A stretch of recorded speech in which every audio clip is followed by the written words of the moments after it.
All right, greetings. Welcome in. It's Bettor's Last Stand, show number 73. It's Super Bowl week. Everybody's excited, probably except me. But football wraps up this week once and for all. Well, until we get the UFL there, the new merger between the XFL and the USFL, which will be coming up towards the end of March. So that'll give people something to check out over the springtime as they head towards summer and the time of the year where you just have baseball. You got some NBA and hockey playoffs. March Madness will be winding down around then as well. So still plenty to come here. We got a lot of exciting sports action kicking off as we start back up with some Champions League soccer. We got Australian rules coming around. Golf starting to round into form. Big waste management tournament this week, which we'll talk about here in a little bit. So we got a loaded docket today. Going to talk a little hoops, talk some hockey, talk some soccer, which we don't do a ton on here, but the Champions League's coming up next week, and they're in the knockout phase, first legs of the knockout round, and we'll talk about those a little bit. There's a couple plays there that I like.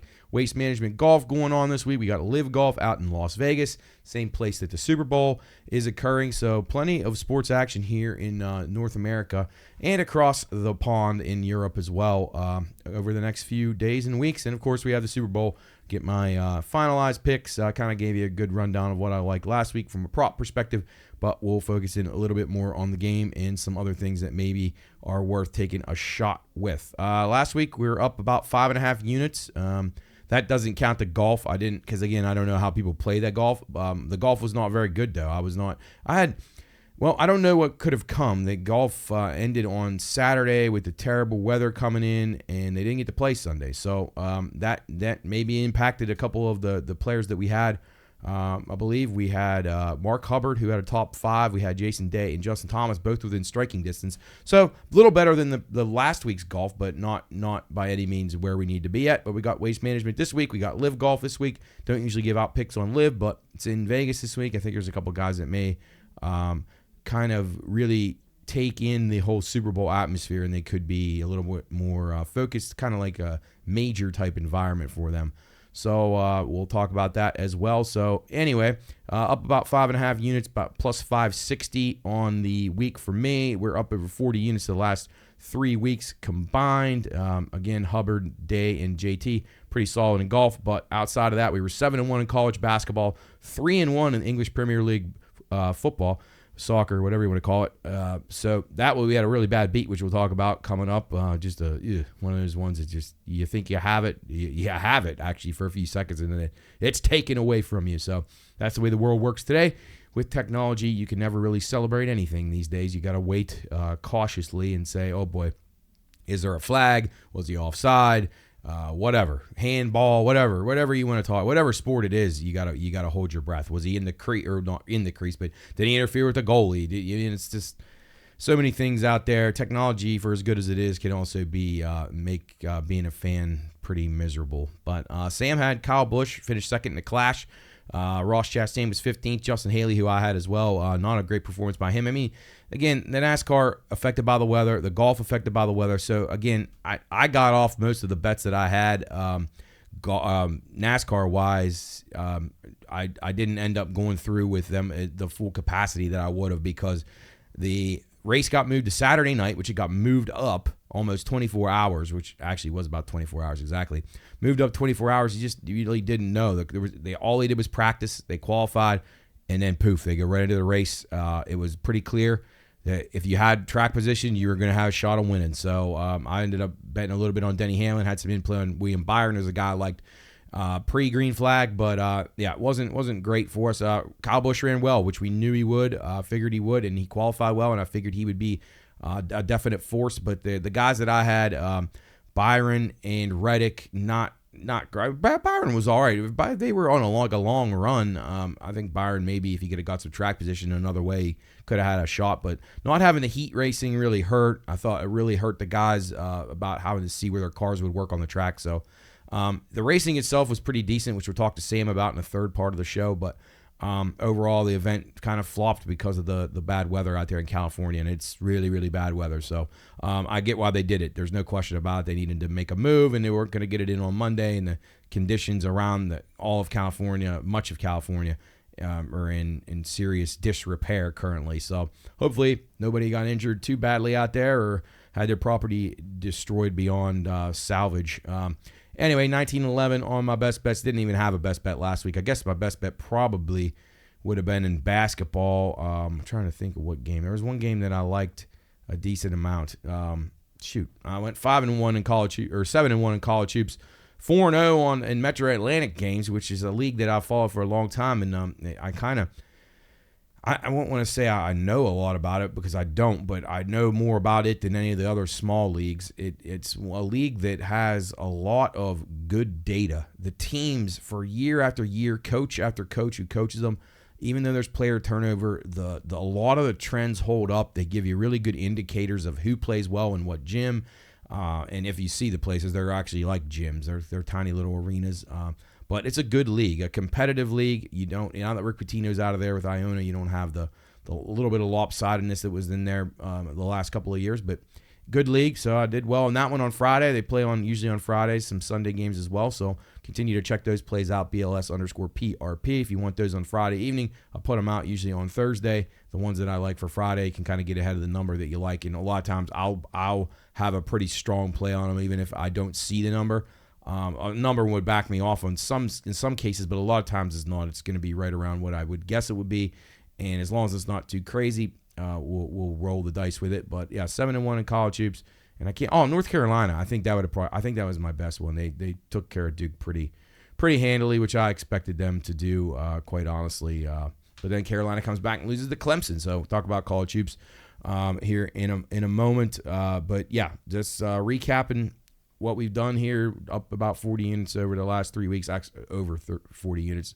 560 last week. Not our best week, but not our worst either. So switching over to college basketball, as we said in previous weeks, upsets continue. Who can get hot at the right time is going to make a big difference here. And for all the upsets that happened in the tournament last year, we got to remember, UConn ended up winning it all. And UConn was probably one of the 5 favorites of that tournament.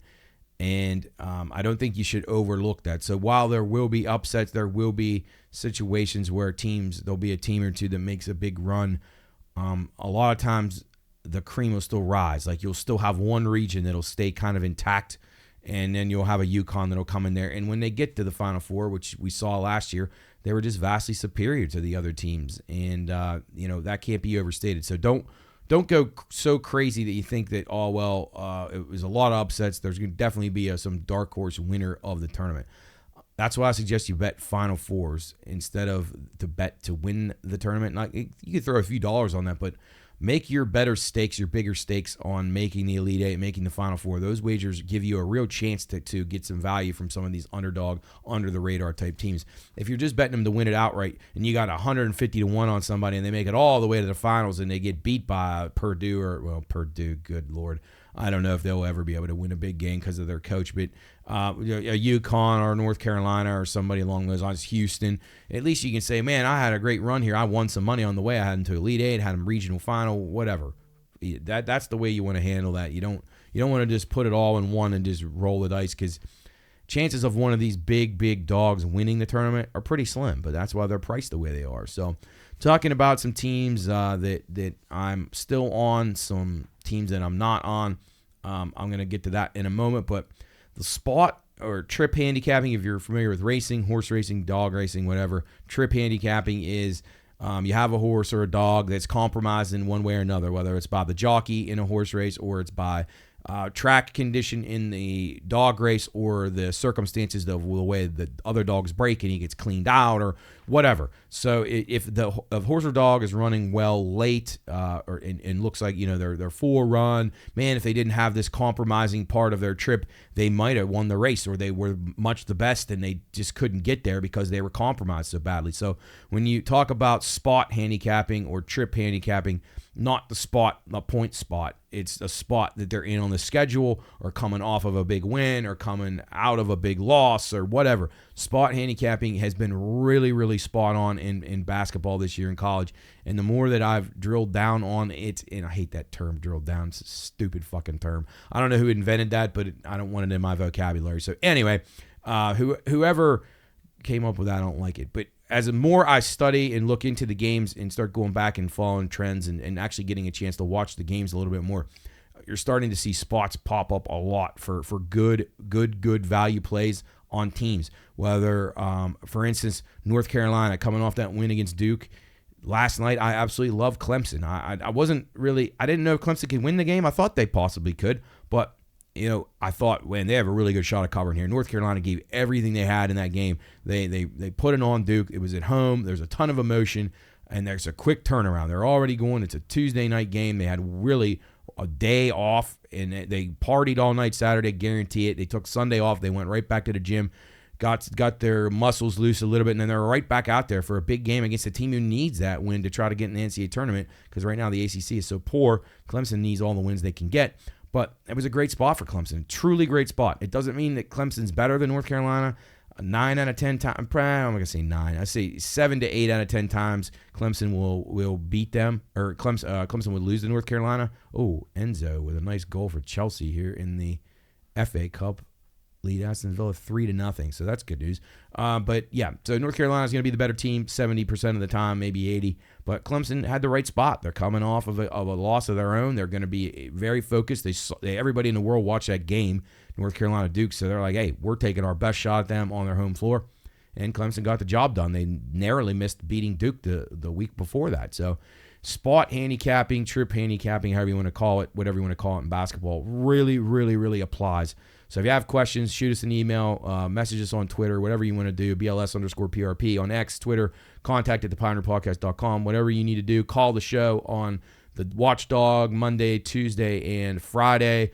We're noon to 3 Tuesday and Friday, and 2 to 3 on Monday. If you have questions about it, what I mean exactly, or if I can point out spots of where this is coming up, but you can find value. And I'm not saying you bet the stuff blindly. You don't do that. But you look at the other thing, the other circumstances, how this team has been, how many times this team's lost back-to-back games, or if this team is on a winning streak, is that common? How do they play in the other team's gymnasium? Obviously, you want to look at the number. If the number is way out of whack, then maybe you back off. Or if you think it should be something else and it's too good to be true, then maybe you back off. But there are spots out there for it in basketball. And I would say of the 7-1 that I went in hoops over the weekend, I would say 6 of those plays were spot handicap evaluations that I made, that I thought I had a really good shot at catching one team on the downslide or a recovery phase, and then one team on the upswing, or a must-need game after a game.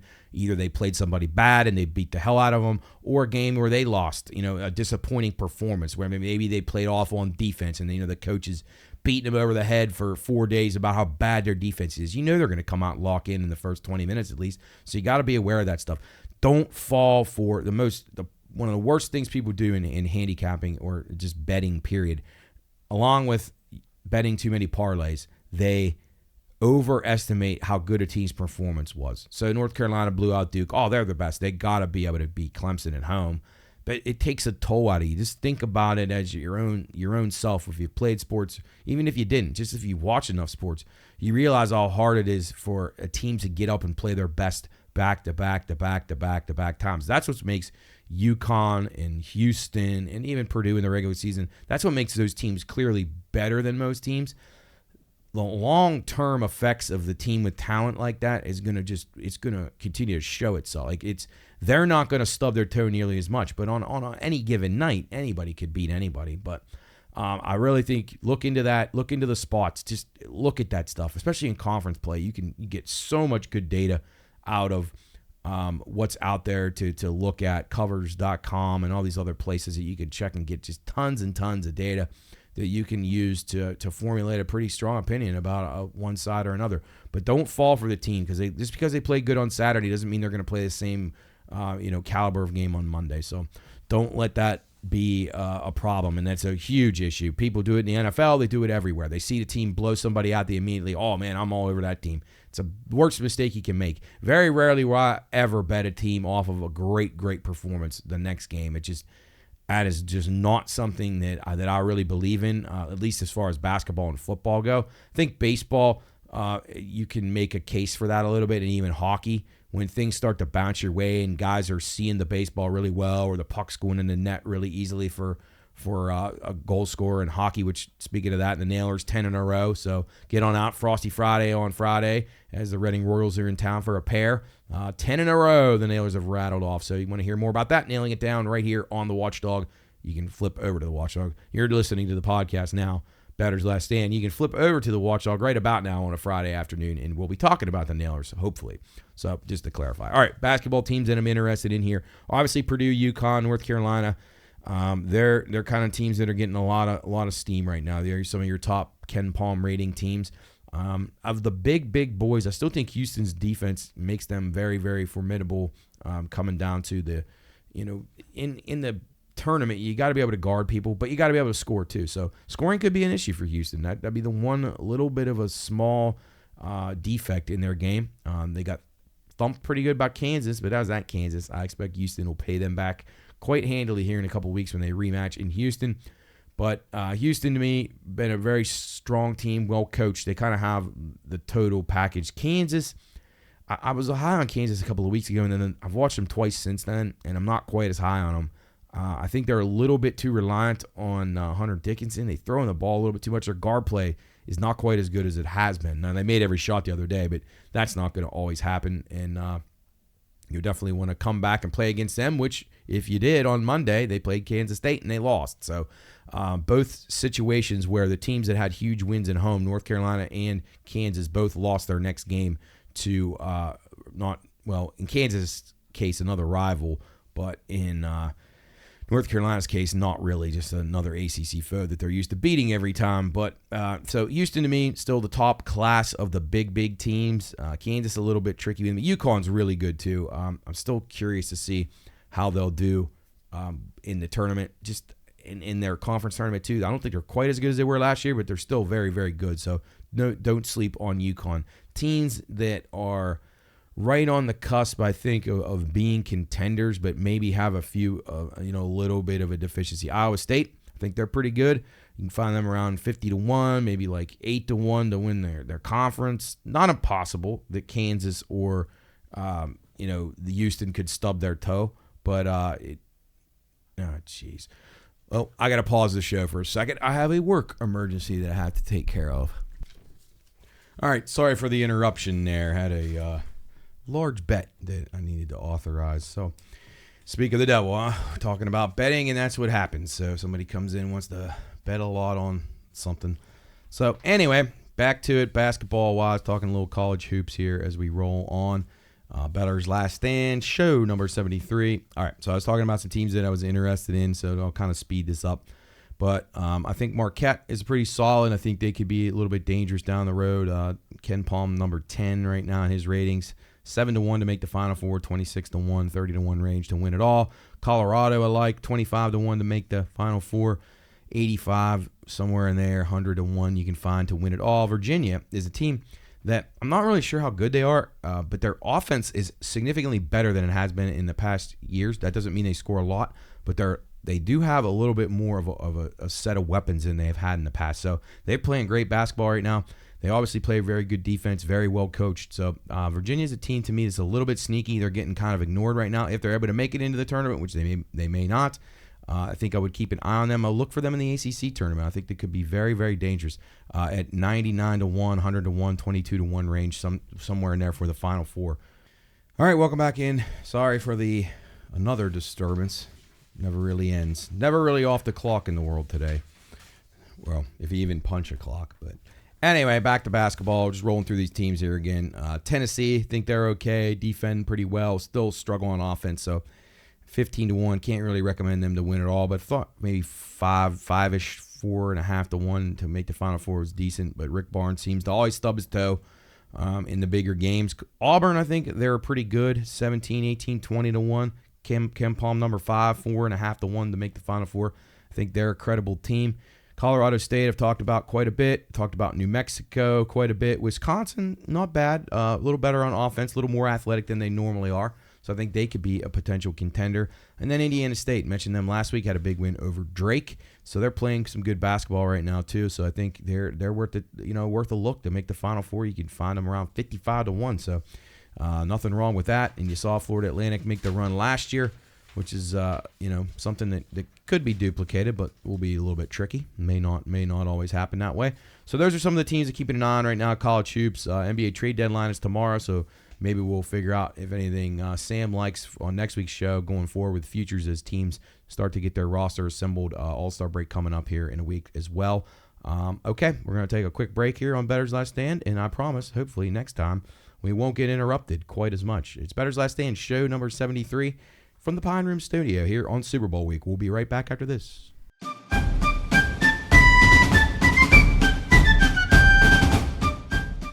Reminder, this show is for informational and entertainment purposes only.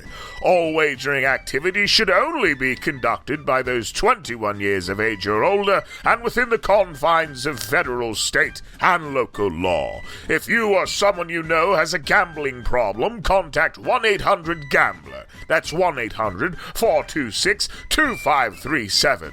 All right, men, load the cannons and hold the line. You're listening to Bettor's Last Stand.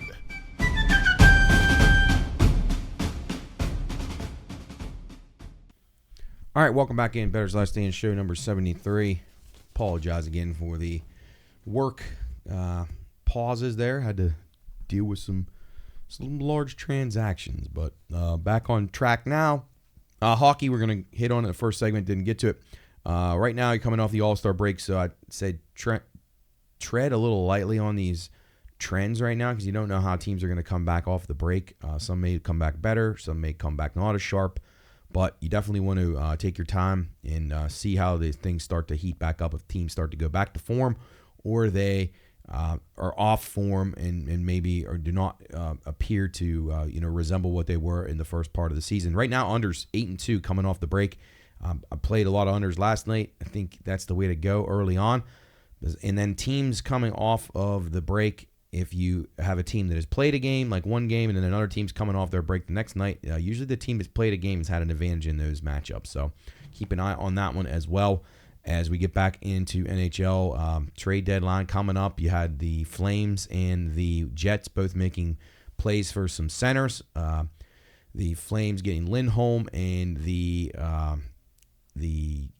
Jets getting Sean Monahan from Montreal. So you had Calgary dumping. I might have said Calgary, but Vancouver's the one who got Lindholm from Calgary, and Winnipeg got Monahan from Montreal. So both those teams moving quick. Probably pretty good moves for both of them. Although the Jets have lost 4 in a row, including losing last night in Pittsburgh, getting outscored 3-0. So plenty to still talk about in hockey. Playoff season will be coming right around the corner, but you got the trade deadline coming up here in a few weeks, and you want to keep an eye on that. It'll kind of shape the rosters, see who can get some goaltending. Coaches that fired a coach, and the Kings fired their coach, so we'll see how they come out after the break. It's an interesting. You don't usually see that very often. Teams started out so well, but good time to do it. Coming off of the break, you get a little bit of time. You don't have a ton of all-stars, and you probably got to work a little bit. If you didn't, you probably gave them some time off, but they probably got a little bit of a time to put in some different things they're going to try with the new coach. So we'll see. If you want those first periods, and then second period, third period, overs and unders, you can check out on X. Chris Otto is the guy's name. Look him up. He's got all the spreadsheets and stuff. So good data there. You would definitely want to rely on.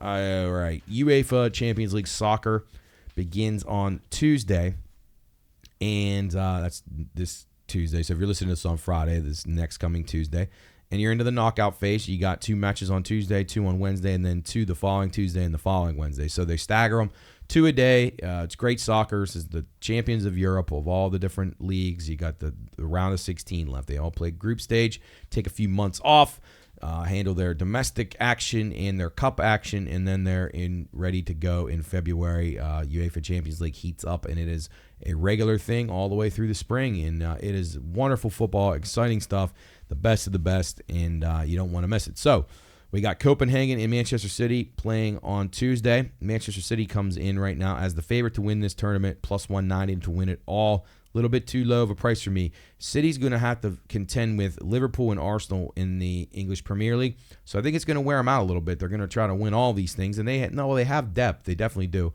Kevin De Bruyne is back now, which makes him very, very viable. You just don't know how much of a toll it's going to take on these teams. But City finally got it done last year. They're looked to repeat. But, to me, plus 190, just not good enough price when they're going to be battling it out with Arsenal and Liverpool at the top of the Premier League. So in this matchup, particularly against Copenhagen, City plays Everton on Saturday, which is not going to be much of a fight, although City has not been very sharp. So you really don't know what you're going to get. I don't know what kind of lineup Pep Guardiola will put out there, but they'll probably be not fully operational. Some of their guys might play a half or come on in the second half just to get their running in.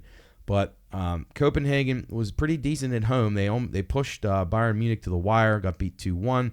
They advanced to this stage, so they've done something right. I'm thinking maybe an under in that game. Thought maybe under 2.5 was worth a look if you can find a good 3 out there.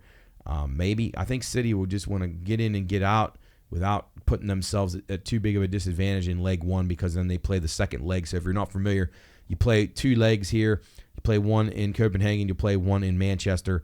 And then the aggregate score will advance. They used to give you an away goals if you were tied. Say you were tied 2-2 after 2 matches. Whoever had the more away goals could advance on, but then they just go to penalties now. Or they get extra time in penalties. They don't advance on the away goals, which I think is stupid. I really thought away goals was a good, fair way to decide things. But anyway, don't love anything in that match. But the second match of the day, you got Red Bull Leipzig and Real Madrid. Now, Real Madrid, a definite contender to win this thing. But the situation for them is they got to play Girona on Saturday, who's second right now behind them in the Spanish La Liga. And they just played Atletico Madrid in their big Madrid derby last weekend. So they've been playing some really high-intensity games. So I'm looking for a potential letdown spot here, which could lead to some goals. So I like over 2.5 in this game. I think that's really a good bet here. Leipzig likes to push it anyway, and they play against a pretty weak opponent here on Saturday in the Bundesliga. So I don't think they're going to be threatened. They'll be able to have their guys fresh and ready to go. I think RB Leipzig to score over 1.5 goals is a great bet, and I think over 2.5 for the game is a really good bet. Real Madrid's going to be going into that match saying, if we can just draw in this match, even if it's 2-2, we're going back to the Bernabeu and we'll win this. We'll win the second leg and we don't have to worry about it. So that's where I'm at on that one. While I like Real Madrid in the overall future market in this tournament, I'm a little bit dubious of them here in this matchup because of the high intensity games that they're playing within La Liga that they played last week and then this week. Wednesday's games, PSG and Real Sociedad. PSG, a lot of turmoil right now for them. They have Mbappe apparently on his way out, potentially to Real Madrid. You have a lot of issues there with them. I can't get a real good read on PSG, so I'm passing on this game. Real Sociedad, they play the 12th place team, Osasuna, in the Spanish league on the weekend. Not a great opponent. They should be well rested and ready to go here. This game is in Paris, which gives PSG quite an advantage. They do play Lille on the weekend, who's pretty good, who's fighting out for a Champions League spot of their own. So PSG may get tested a little bit. I thought maybe an under in the game was worth a look, but I don't love anything there. And then the other Wednesday game, Lazio and Bayern Munich. Bayern Munich will be at Lazio. Lazio plays Cagliari. They are the 18th ranked team 18th place team in Serie A right now. And Cagliari is not very good. So I think Lazio can kind of rest their players, be ready for a huge, huge match for them at home. They're pretty good at home. Bayern Munich, not quite the same formidable team that they have been in the past few years, and what makes them even more vulnerable here is you have Bayern Leverkusen. They're going to be coming to Munich for this match, the top 2 teams in the Bundesliga. Leverkusen number 1, Bayern Munich number 2. It's going to be a clash. This is a big-time tilt. So Bayern Munich's going to be a little spent in that game, so I think Lazio is worth a look. They're 500 plus 500, 5-1 on the money line. A draw no bet gets you 350 plus 350. That means if there's a draw, you just get a refund on your bet. If Lazio wins, it's a plus 350. And then plus a half Lazio, which means if they draw 1-1, 2-2, Lazio wins it, plus 150. And I also think Lazio to score at least 1 goal, minus 175, minus 165. I think it's a really good bet. I think Bayern Munich won't be completely focused in that. Lazio will be very, very pumped up. And Ciro Immobile is a pretty good goal scorer, so I think they could at least put a goal or 2 on the board, over 1.5 goals for Lazio if you really want to indulge, plus 265. So I think Lazio is worth a look. I think the RB Leipzig and Real Madrid game, RB Leipzig over their goal total, Real Madrid and Leipzig over for the match. And then a few various things in Lazio that I think, because Bayern Munich's coming off of a tough local matchup against Bayer Leverkusen. So I think the tendency is if you're on the road the first leg and you're the better team, you probably are just content with getting the draw if you have to. I mean, you're going to try to win, but you're not going to put all your chips in the center of the table. You'll wait to come back to your stadium, and then you think you're going to do some damage. So that's why I like Lazio. We'll talk about the other games, the Tuesday the 20th and Wednesday the 21st games next week. But I thought is intriguing to me is a team from Spain to win it all. Barcelona not playing great right now. Atletico Madrid is always a good team in these tournaments. They're very responsible on defense, and they have Antoine Griezmann who can take over a game himself still with his passing and his scoring. So I thought Spanish teams, you had a pretty decent shot. You can get around $3, $2.50, $3 range for a Spanish team to win it all. Atletico Madrid about 25-1 to win it all. I'm not sure they could do that, but they could make the final at 9-1. I think that's an intriguing bet. Barcelona 16-1 to win it, plus 550 to make the final. Again, they're probably the one I'm least high on. Lewandowski's not been playing well. They're just a little disheveled right now. Real Madrid continue to bring on good players. Vinicius Jr. is just really tough to slow down. They still got really good midfielders. Plus 550, $6 range to win it, and plus 225, 250 range to make the final. I think that's a good one. And then if you're going to step outside of Spain, I think Inter Milan, who's continue to play very, very well. They had a great year last year, playing really well this year. About 17-1 you can get on them to win it all, and about 9-1 to make the final. So I think Inter Milan is a team, or it might be 6-1. I don't know. Somewhere it's a decent price. I had written down. Started Inter Milan, definitely a contender here. But Man City, the team to beat. But we'll see if they can keep it going. PSG, not what they once were, and they are struggling to get back to form. And Bayern Munich, also vulnerable. So that's Champions League. It's great to have it back, and we look forward to talking about it more as we roll on. Bettor's Last Stand Show 73. A couple live golfers I like this week. I think Mito Pereira could play well. I think Louis Oosthuizen could be pretty solid around 25-1. Mito around 40-1. Paul Casey at 50-1. Koepka around 12-1. I think Brooks Koepka and John Rahm, who's the tournament favorite, a little low on the price on him, around 3.5, 4-1. I think that if you take a look at what Koepka and Rahm can do in these big tournaments, kind of like a major, but this is going to have the flair of a major with the Super Bowl being in town. So I think those guys, I expect a good performance out of them two guys while they're out in Vegas at Las Vegas Country Club. Switching over to the Waste Management, we are at the stadium course at TPC Scottsdale. Beautiful venue. Everybody raves about this thing. A little too crazy for me, but I guess I'm a traditionalist. Scotty Scheffler, back-to-back winner here. He is the favorite, around 4.5, 5-1 range, something along those lines. Sam Burns, a guy I'm interested in a little bit, around 18-20-1. JT Poston playing great golf right now, 30-1 for him. Corey Connors, 55-1 range, something like that. He's had some good results here at TPC Scottsdale, so I think he could be a guy that's got a lively shot for a top 10, top 20. Ben On at 30-1. I think he could be a very viable guy. So we'll take a shot with Ben On. Keith Mitchell at 82-1, 85-1 range. I think he's definitely a guy that's really been a solid player on the tour for the last few years. So I think Keith Mitchell was worth a peek there. Sungjae Im I like. I've been on him several times. He hasn't been able to finish the deal for me, so that's been kind of a concern. But I'm going to take a shot with him. I can't pass on him now because, the week that I don't play him, he will win. He's around 30-1, so he's drifting up a little bit. Justin Thomas, I think, of the big dogs here, I think he's the most likely winner. 12-1, 10-1, somewhere in that range. JT's played well here in the past, seems to have found his game again, which is good to see. Him and Sungjae are my top two plays, and then my biggest bomber, Eric Van Rooyen, South African. He's been a guy that's been really strange guy to figure out. Sometimes he will play just outstanding lights out golf, and then other times his game just doesn't come to form. But when he's hot and when he's playing well, he's very, very formidable. So I look for him to step it up. His statistical rankings in the last few weeks on most of the models are coming up very strong. So look for Van Rooyen to contend at the Waste Management this week out at TPC Scottsdale. Moving along to, what do we got? Oh, bad beats. Yes, let's go back to this Sheffield-Aston Villa game. This was a match that was on Saturday, I believe, Saturday afternoon. Was looking to go 4-0 in the Premier League over the weekend, but it didn't work out. Sheffield and Aston Villa did battle. I had both teams to score a goal in the game. Villa builds a 5-0 lead, which wasn't good, but sometimes then you get a lead that's so safe that maybe they'll just kind of, back off and let the other team score. Well, Sheffield dominated the play in the last probably the 20 minutes. They had several opportunities. It's just incredible goalkeeping by the Aston Villa's keeper to keep them out.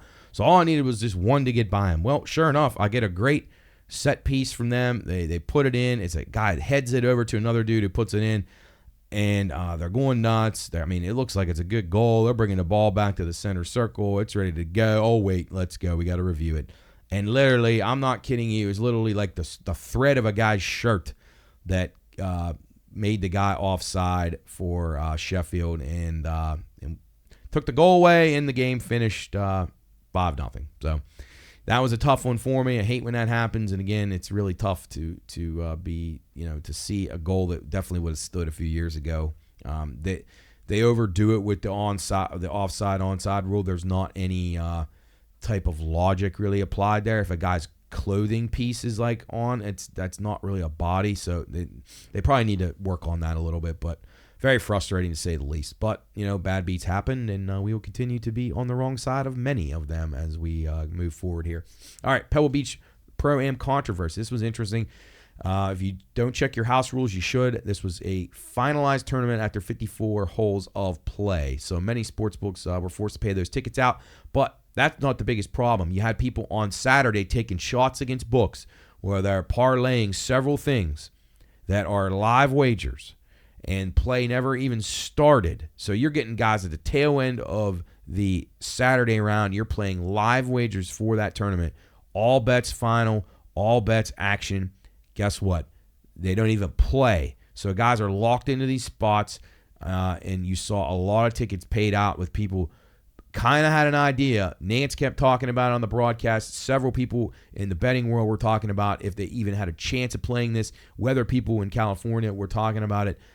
There was a really good shot they were not going to even pick up a club on Sunday, and they did not, and you had a lot of tickets getting paid out, and we call that in the industry taking a shot. It's frowned upon. It's not a situation where somebody put up a lazy number or anything like that. You're taking advantage of a technicality, and books don't like it. And now that while I think they have to pay, if they want to take you to court, they very well could, and most of the time they'll lose, but if you're going to allow correlated parlays, though, that's the double-edged sword you have there when you get beat like that. You can really get beat badly, and that's why correlated parlays, things like that, where you're having a guy where you could parlay a guy top 20, top 10, top 5 on one. That's a bad example, but there's you see what I mean. Things that are all going to be a high probability of happening together. If you do that, those things would have never even occurred, 10 years ago, let alone 20, 30, 40. It was unthinkable. They didn't even have Super Bowl props back in the 80s, but, the industry's changed a lot. It's left a lot of people behind. A lot of older bookmakers can't take what's going on right now. It can be frustrating, but if you don't keep up with it, you will get passed by, and you don't want to see that happen. But you got to be able to put your guard up. You got to learn this stuff. You got to see what's out there. So as much as you want to offer people, you got to be responsible about it. You got to be smart about it. DK sues a former executive over he allegedly stole commercially sensitive documents before he was let go, or he left to go to Fanatics. Actually, I don't even think he got fired yet. But there's a lot of bad things going on right now in the betting world. And then this one, Indiana businessman pleads guilty on federal charges related to investigation into the betting scheme at college baseball last spring. That was obviously the Alabama baseball game. Bert Eugene allegedly received inside information from Alabama head coach Brad Bohannon, and now faces up to 10 years in prison and fines of up to $250,000. He had inside info that Alabama was going to scratch one of their top starters to throw a freshman against LSU, and you saw him try to double, triple max bet down at the book out in Cincinnati. So bad idea by him. Obviously, it was a lack of integrity by the guy. But if you're going to try to get away with something like that and make a few $1,000, you may want to be a little subtle about it. But He was not, and he ended up paying the price, and so did the coach of Alabama, who you got to wonder why in the world he would do something like that. Just cost himself his career. Super Bowl handle expected to be $25 billion or more, up from about $16 billion last year. Nearly 70 million Americans are expected to wager on the game in some capacity. Crazy. Nickelodeon will be doing the first ever broadcast, like a simulcast broadcast of the Super Bowl. They're also owned by CBS. So it's going to be kind of cool. SpongeBob SquarePants, Patrick Star, Sandy Chinks.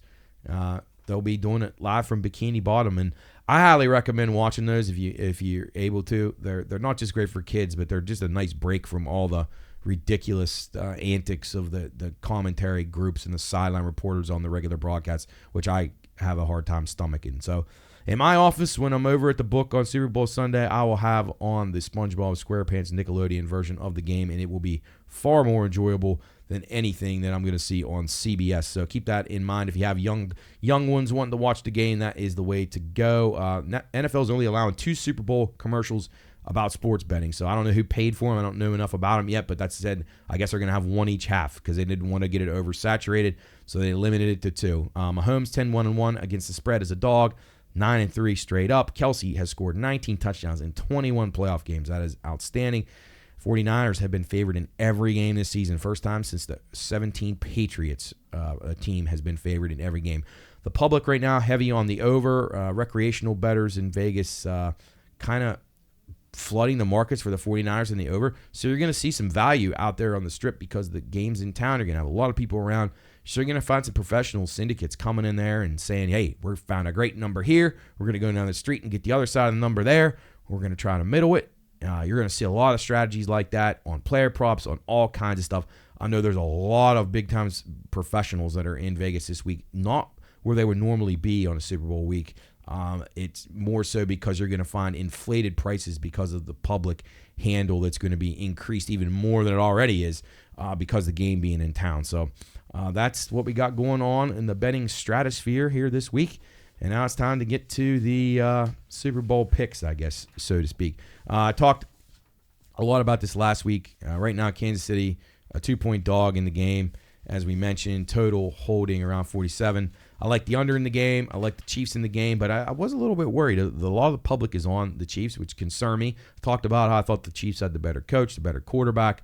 I thought they had the better overall offensive line. Now, they obviously don't have the better skill players. That's not even close. They have better special teams and or kicker. Their secondary is better. I thought the D-lines were kind of a push. Linebackers go to San Fran. Obviously, the skill guys go to San Fran. But to me, that's enough to get a good, solid number on Kansas City. I think Kansas City probably should be favored in this game. But I see without power ratings the way they were all year for Frisco, why it is what it is. And Kansas City was very down at some portions of the season. So I'll be on the Chiefs. Not a major play. I don't love it, but I think it's going to be a low-scoring game, and I think the Chiefs will find a way to win the game. I like Harrison Butker to be the MVP. That's a little bit of wishful thinking. We're going to be around 150, 200 to 1. I think there'll be a lot of field goals in the game, so I think he could be a guy that has an opportunity. You never know. Game-winning field goal into regulation. That's around 9 to 1. Don't see why that couldn't happen. Could see Butker kicking a walk-off. That's not a bad number on that. Octopus, will a guy score a touchdown and a 2-pointer? Not common, but it did happen last year. Jalen Hurts. I think Kelsey's a possibility. Deebo Samuel, obviously a possibility. Christian McCaffrey, obviously a possibility. Getting around 12 to 1 with those 3 guys.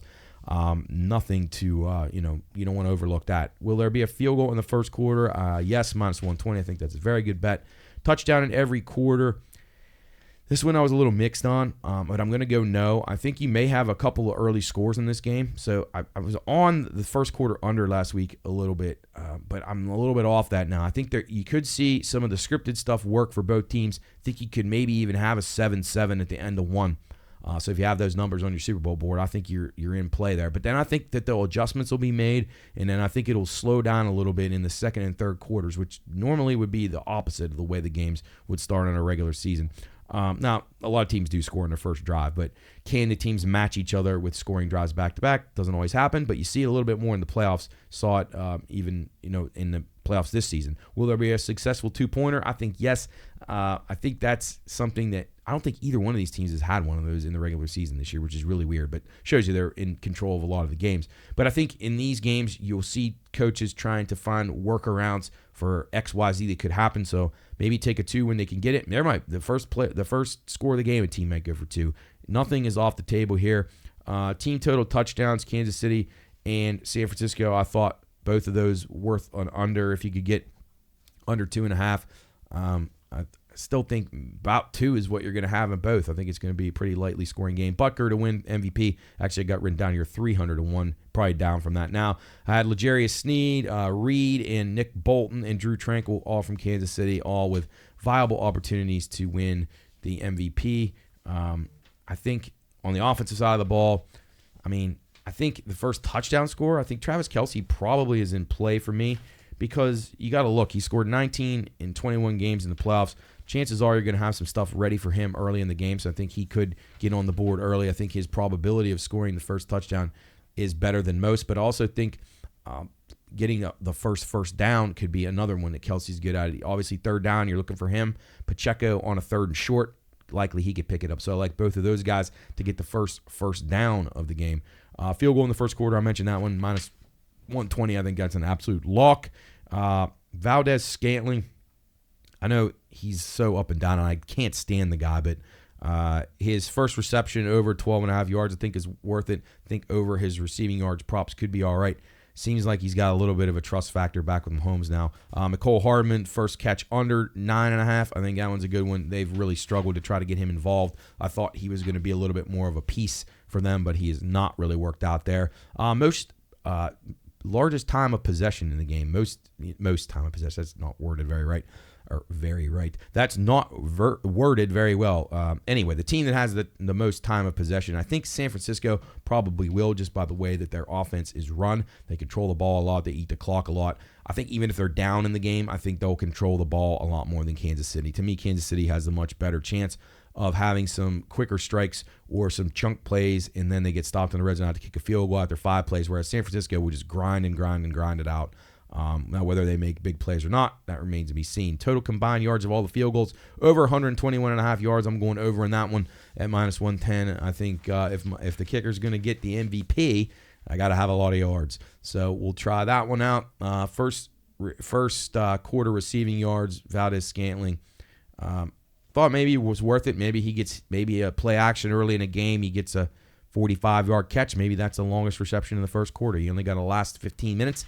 In the first 15 minutes, you have scripted plays, but you also have teams feeling each other out, and they're going to be kind of cautious plays. Pacheco yards over. That's way up now, so if you didn't bet that already, probably wouldn't.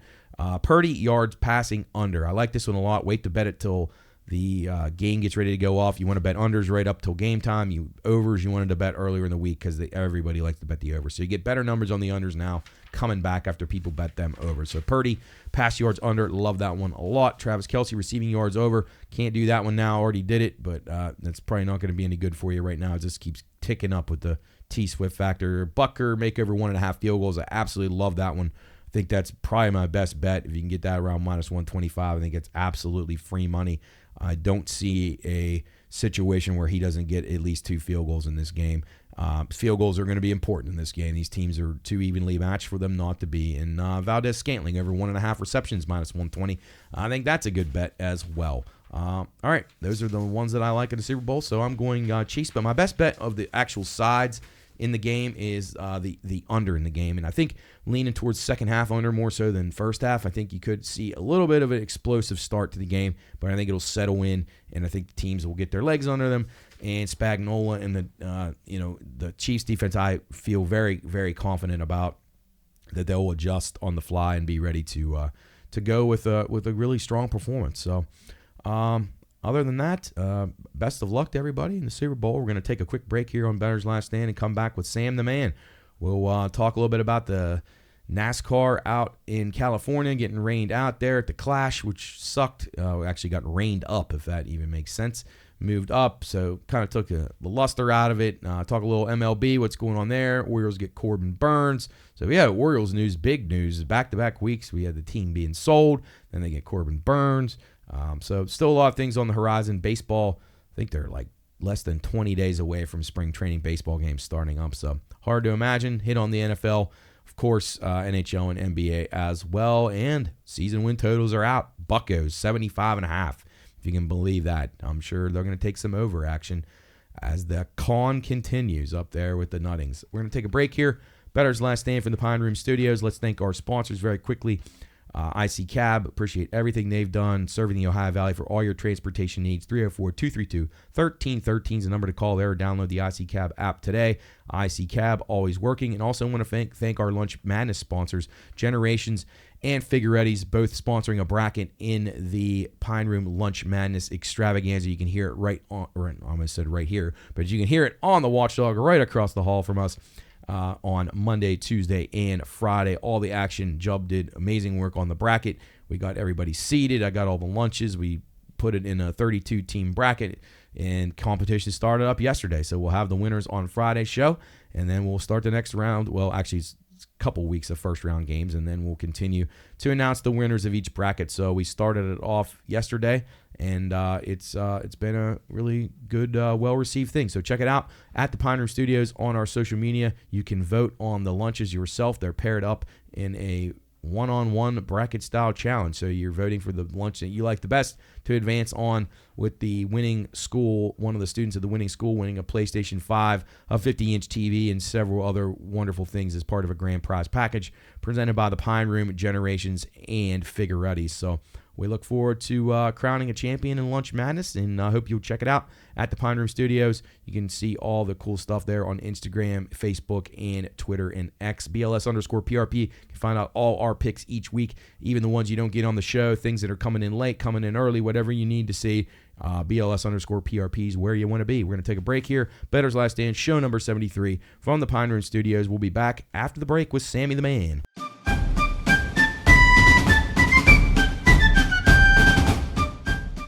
Reminder, this show is for informational and entertainment purposes only. All wagering activities should only be conducted by those 21 years of age or older and within the confines of federal, state, and local law. If you or someone you know has a gambling problem, contact 1-800-GAMBLER. That's 1-800-426-2537. All right, men, load the cannons and hold the line. You're listening to Bettor's Last Stand.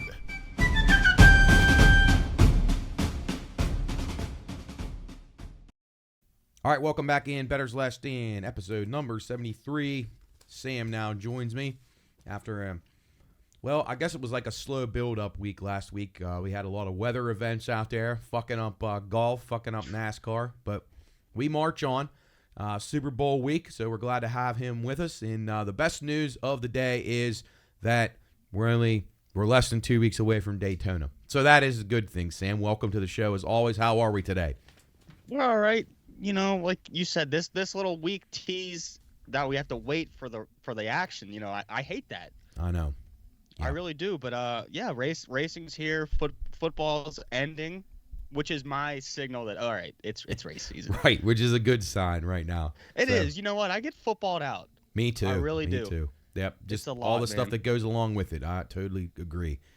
Yep, we got less than 20 days, and we'll have spring training games starting up. Let's go, so baby. You got a nice old throwback pirate hat on right there, looking really good. You know what? I love spring training, Matt, because I love seeing a player wearing, like, number 83. Right. I love that. Yeah.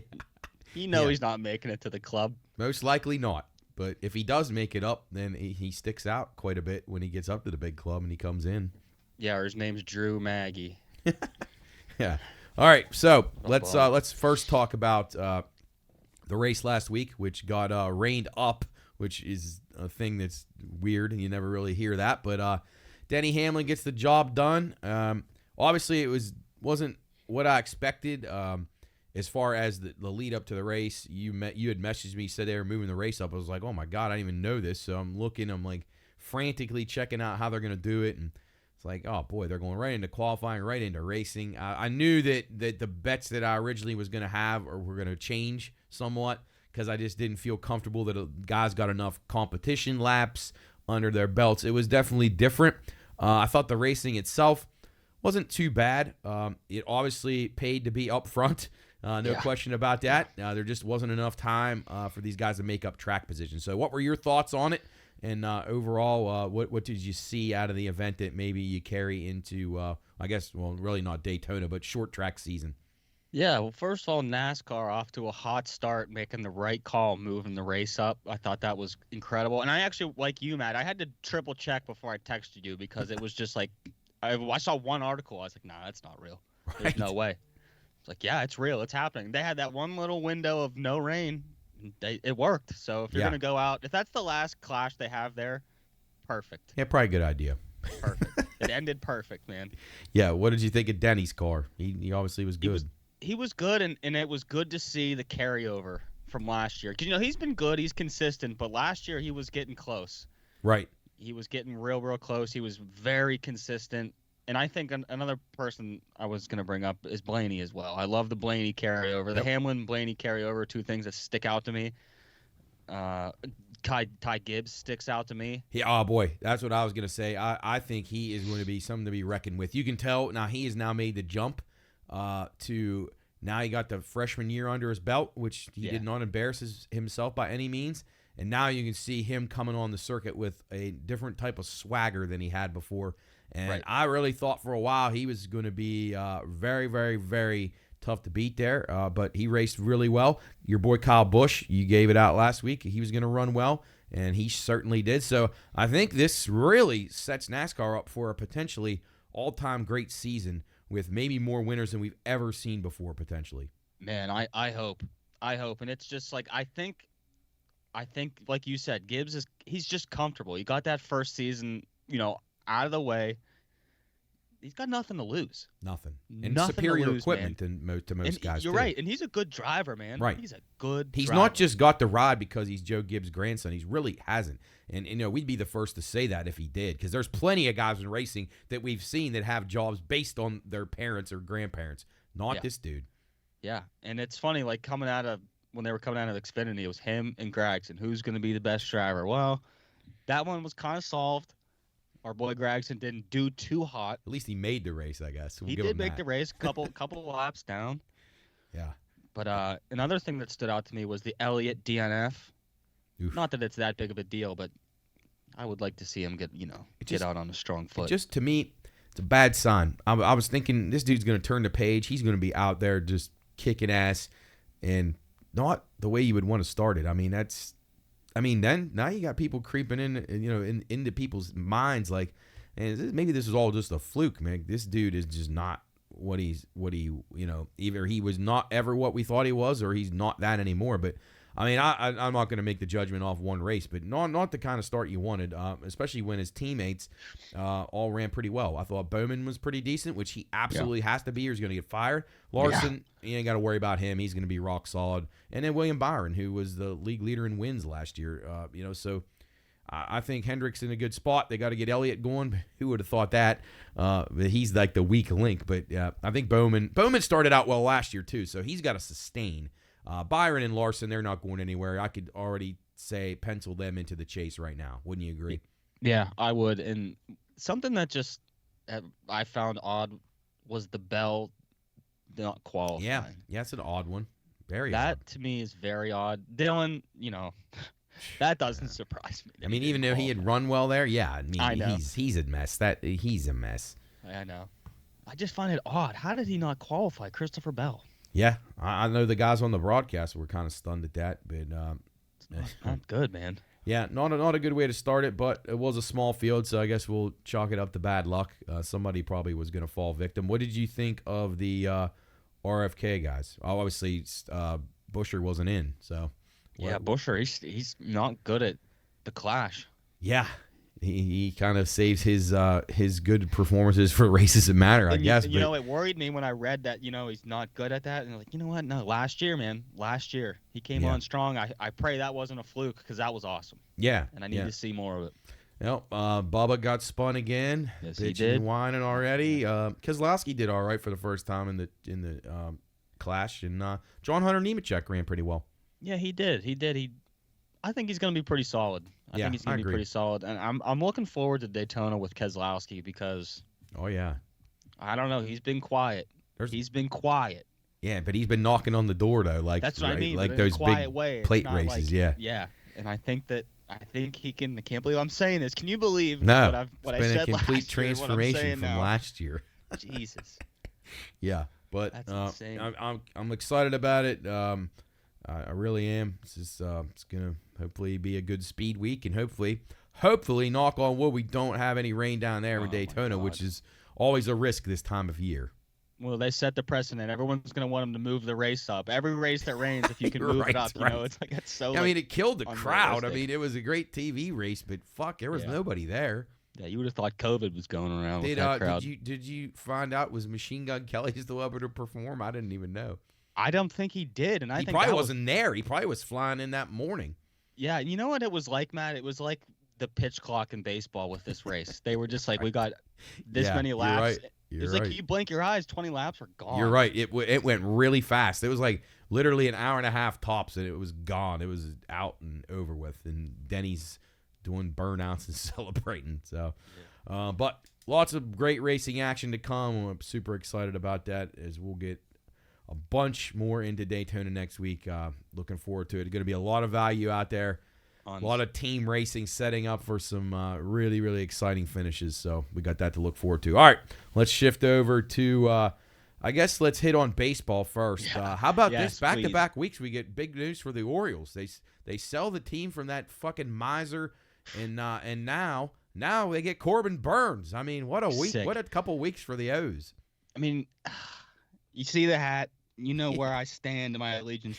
To me, it's a simple move you could make. Get Corbin It's like Burns. a slap in the face to you. Like it is. I don't know if they would have done the in division, trades if. I'm sure they could have figured it out. I don't know if the Pirates have too many people that they want. Right. But I would love a Corbin Burns. Yeah. I mean, he now solidifies your staff. I mean, that's just huge. He's an inning eater. He can go deep into games. I mean, it's just exactly what the Orioles needed. It's a really good acquisition for them. And then I was talking to cousin Jarrett the other day, and he obviously shares your disgust with how cheap the Pirates are. A, why don't they go after a guy like that? B, you see the Royals, a so-called small market team, locking up one of their guys. Like they don't hesitate to pay when they need to.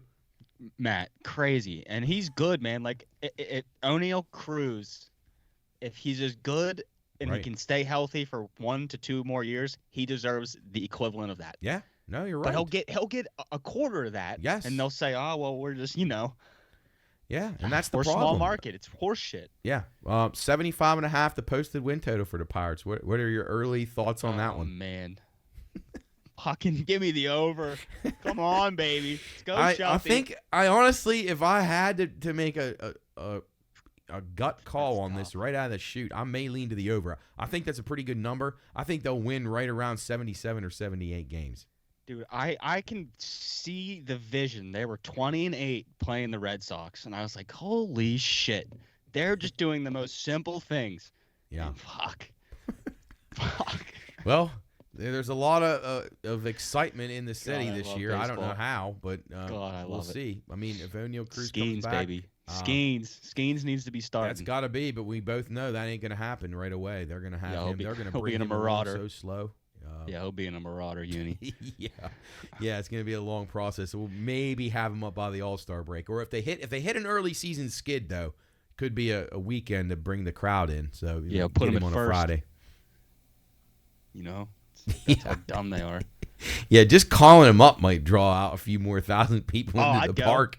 Even if they just say he'll toss in the bullpen for a few minutes before the game, people would come out just because. Yeah, I know, exactly.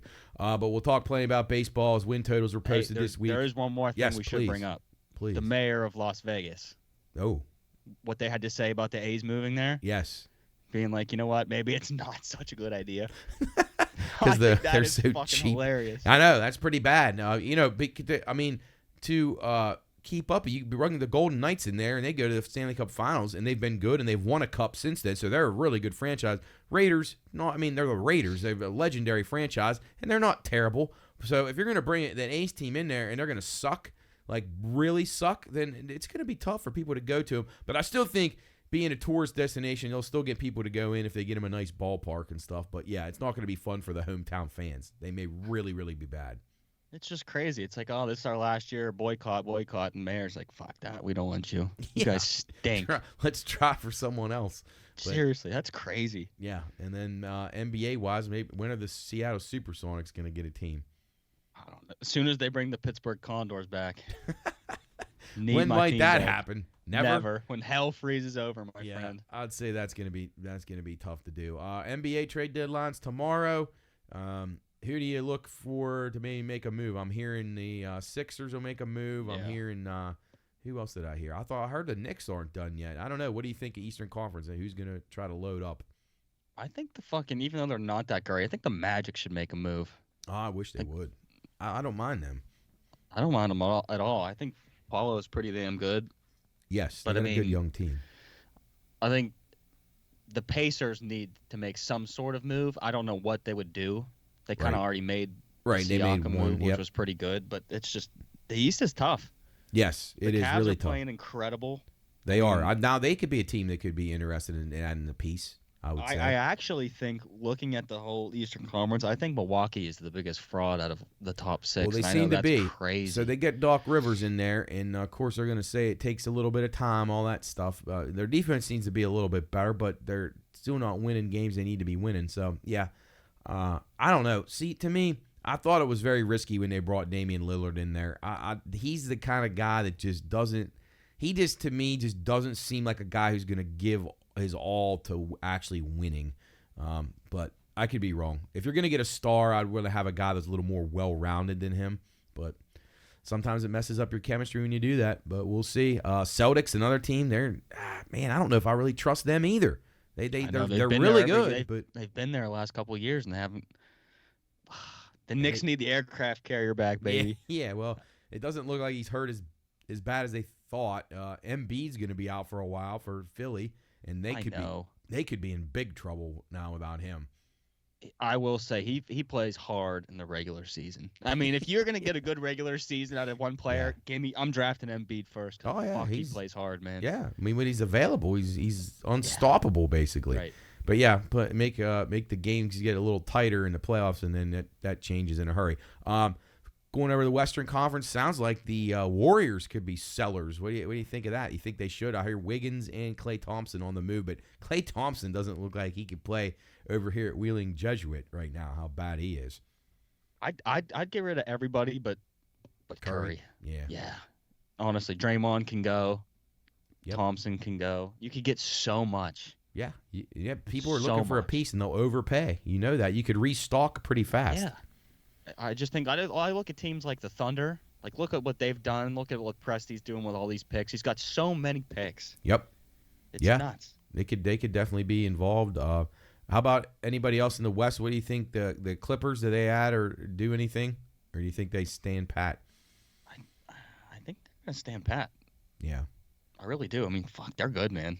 Yeah, they are. They probably won't want to mess up too much. I could see them getting one of those buyout guys or something. I see is PJ Tucker, is he on their team? He doesn't play enough. I guess he was bitching, so he once moved. But so he's always on a playoff roster. When's the last time you watched a playoff series? I know. How many years in a row is PJ Tucker featured? He's in there all the time. Always. Yeah, he's pretty solid, though. He is. He's the kind of guy that you want on your team if you're going to make a run, because he does jobs that no one else wants to do, and that's why I like him too. He rebounds, he stands in the corner, and he'll shoot an open three. And he defends, and those are things that guys just don't like to do. So he needs to go to the Pacers. That's right. I think that would be a great pickup for them. Gives them some toughness, some experience that they could use. They definitely to go to the Pacers or the Thunder were two teams that I thought that could use him just because of just lack of experience and overall toughness. But I still think I find it. No matter how many times I try to go through and find somebody else in the West other than the Clippers, I still think Denver's going to be tough to knock out. Jokic just is unbelievable. He is. He can just come up to the foul line. You give him the ball, he can turn, and it's just he has every option in his hands. He can burn you like 10 ways. And he typically makes the right one too. Yes, which he does. Just tough to do. Incredible. Yeah. Yep. And they have so many options. Yeah, they put a nice cast around him, and and now they're battle tested, so I think they'll be a contender. But we'll see how the rosters shape up after trade deadline, then we'll kind of know who's actually in it and who's definitely packed it in for the season. If the Heat make a move, there's a lot of teams that are just teetering on the brink. So we'll talk about that next week. Penguins back in action yesterday. Jari with a shutout. That's a good start for him, but of course he got a shutout. Yeah, he's either a shutout or he gets pulled. Yeah, it's crazy. 5 shutouts. What do you see? Obviously, Vancouver makes a move. They upgrade at center. The Jets make a move, but it didn't seem to help them at all yesterday. No. I don't know. What are your thoughts? Anybody in NHL? Obviously, the Kings, who finally shook it up and fired their coach. Finally. So that is actually a good thing. Yeah. And did you watch any of the All-Star thing? I watched a little bit of it. Yeah, I watched it too. I don't know. I don't know what you do to fix it. Yeah, it was about as to me. It was.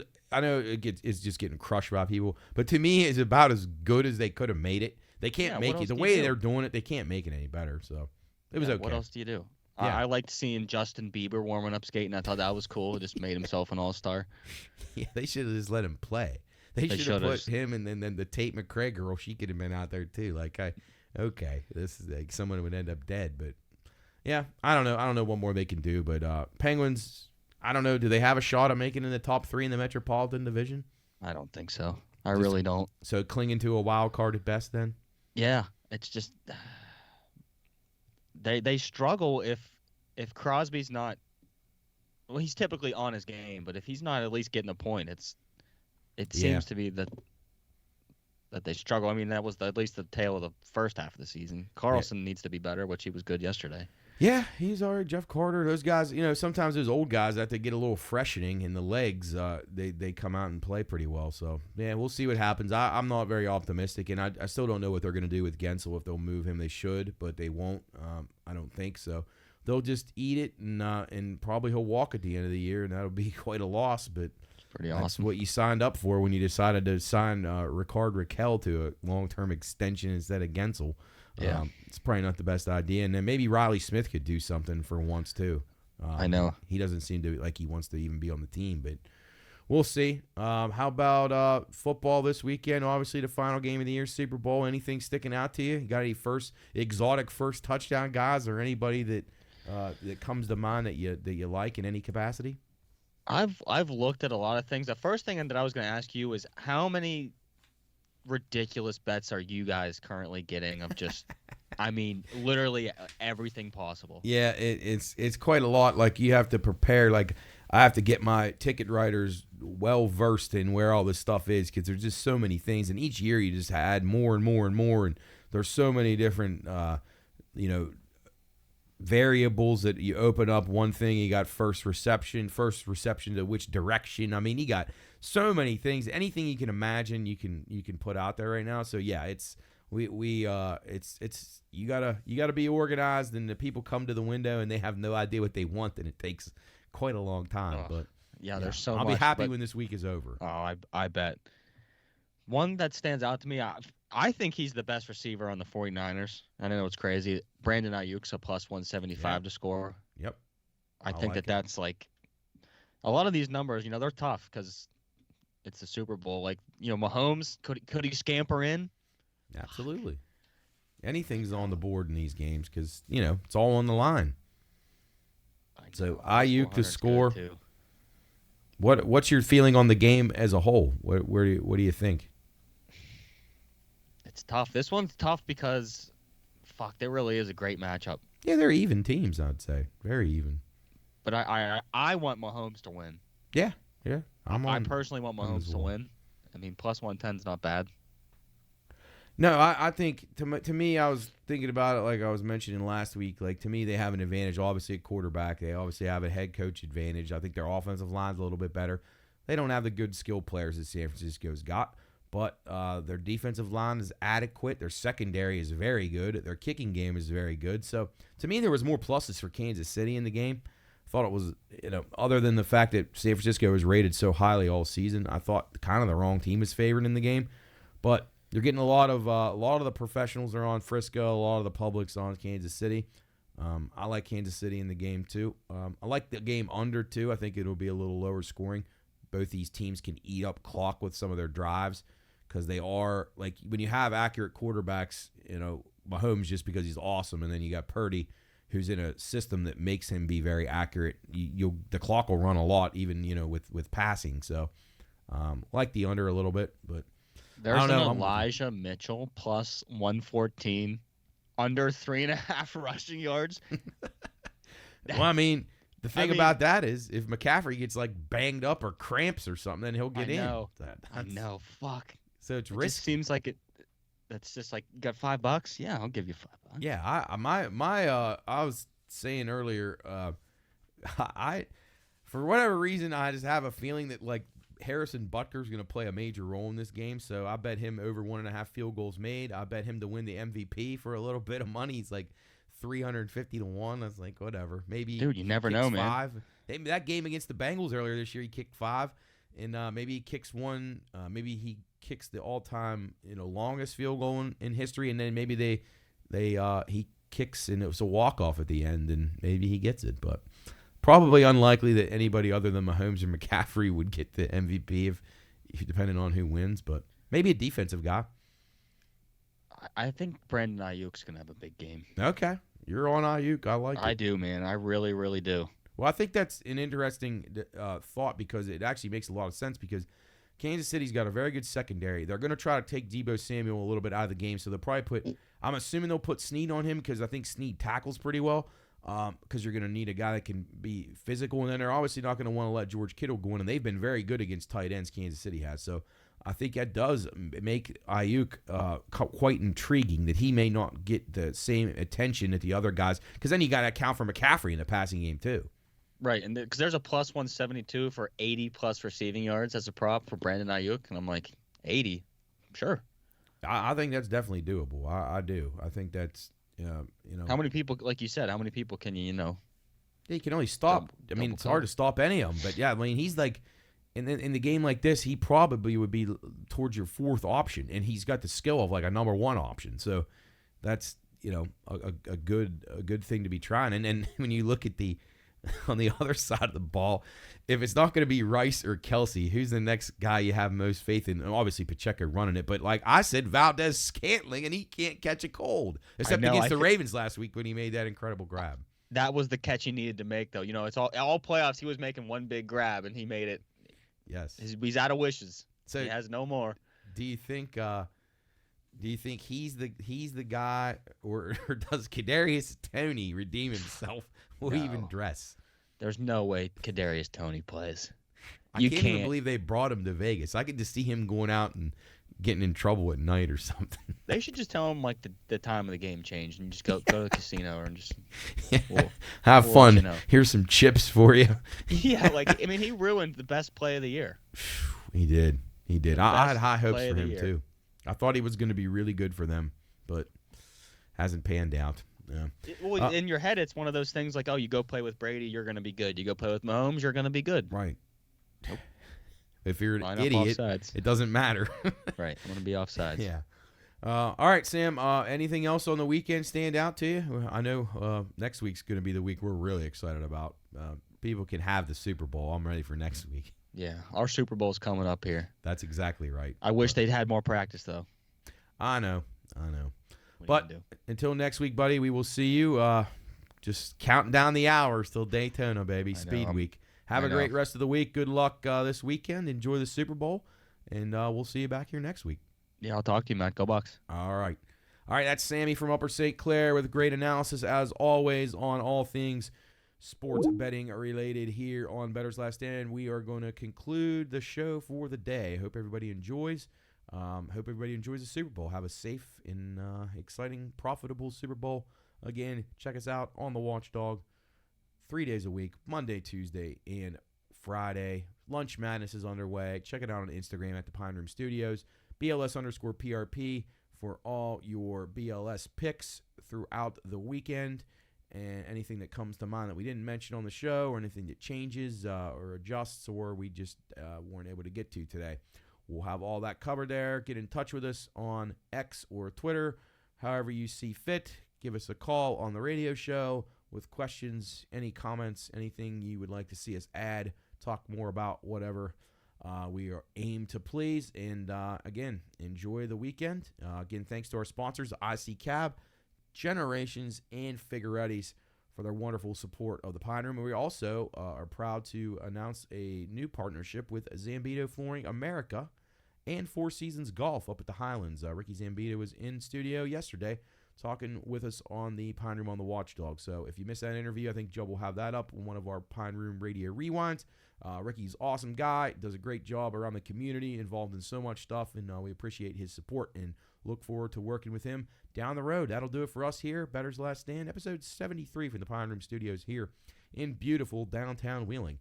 We will be back next week with another action-packed show, but until then, you can check us out, the regular podcast at the Pine Room Studios, YouTube, Spotify, Amazon, Apple, wherever you get your podcasts, and on the radio, the Watchdog, watchdognetwork.com for your stream. Enjoy the weekend, and we will see you next week on Bettor's Last Stand.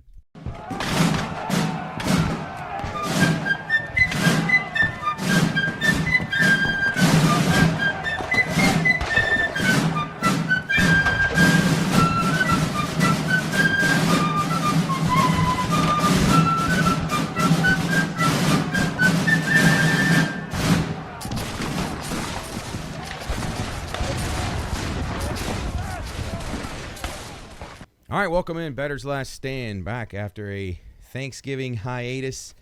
Last time we were seen over at Belmont Brew Works.